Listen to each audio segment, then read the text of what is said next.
Hello বন্ধুরা, আরও একটা ছোট কাজ নিয়ে চলে এসেছি তোমাদের সামনে।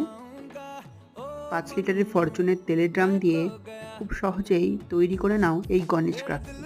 কী করবে? ড্রামটার পেছনের অর্থাৎ নিচের অংশটা সেটা কেটে বাদ দিয়ে দিয়েছি, তোমরা দেখতে পাচ্ছ প্রথমেই।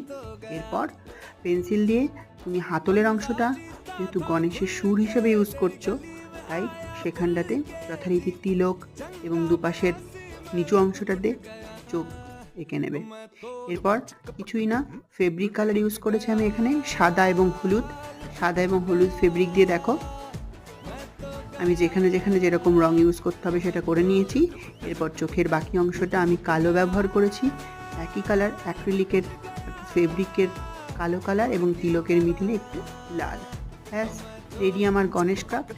এরপর তুমি সেটা দেওয়ালেও টাঙিয়ে রাখতে পারো কিংবা কোনো ইনডোর প্ল্যান্ট